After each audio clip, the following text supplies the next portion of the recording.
දේශපාලන සිද්ධ වෙන්නේ. இந்த அரசியலில் என்ன நடக்கிறது? மொட்டு கட்சி மூன்றாக பிரிந்துள்ளது. அதன் தேசிய ஒருங்கிணைப்பு தலைவர் எனக்கு விளங்கவில்லை. எந்த இனத்தின் தலைவர் என்று ரோஹித் அபேகுணவர்தன இன்று ரணிலுக்கு ஆதரவு வழங்க உள்ளதாக கூறினார். பிரசன்ன ரணதுங்க ரணிலுக்கு ஆதரவு தெரிவித்துள்ளார். மஹிந்தானந்தா அலுத்கமகே ரத்துவத் ஆகியோரும் ரணிலுக்கு ஆதரவாம். பிரசன்ன ரணதுங்க கப்பம் பெற்ற குற்றச்சாட்டில் அகப்படும் போது ரணில் விக்ரமசிங்க பிரதமராக இருந்தார்.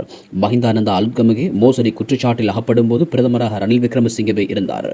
ரத்துவத்த சிறைச்சாலைக்குள் பாய்ந்து சாதாரண சிறை கைது ஒருவரை கொண்டு வந்து தலையில் துப்பாக்கி வைத்து மிரட்டும் போது இது தொடர்பில் ரணில் விக்ரமசிங்கே அறிந்திருந்தார்.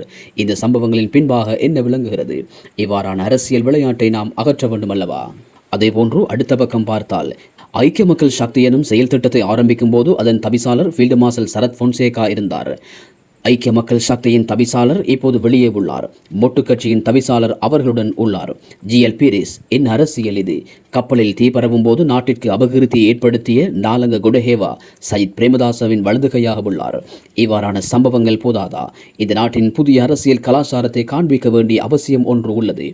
மஹிந்த ராஜபக்சவின் அப்பச்சி என கூறி அருகில் இருந்த SM சந்திரசேன, ரோஹித் அபேகுணவர்தன ஆகியோருக்கு ரணில் இன்று அப்பச்சியாகிறார். வெட்கமாக இல்லையா? இவ்வாறானதொரு அரசியலை முன்னெடுப்பதற்கு ரணில் விக்ரமசிங்கவை கைது செய்து சிறையில் அடைக்கும் வரை எனக்கு நித்திரை வராது என மஹிந்தானந்தா அலுத்கமகே கூறினார். இப்போது மஹிந்தானந்தா அலுத்கமகே ரணிலின் மடியில் நித்திரை செய்கிறார். அதேபோல பந்துல குணவர்தன பட்டப்பகலில் மத்திய வங்கியில் இடம்பெற்ற மோசடி தொடர்பில் வெளிக்கொணரும் திறமையானவர்.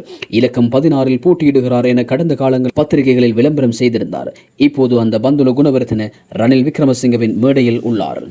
மத்திய வங்கியின் திருடனும் அங்கே, அதை வெளிக்கொண்டு வருவதாக கூறியவரும் அங்கே. முதலாவதாக இந்த நாட்டின் அரசியல் பெருமதியான ஒன்றாக உருவாக்க வேண்டிய பொறுப்பு எம் அனைவருக்கும் உள்ளது.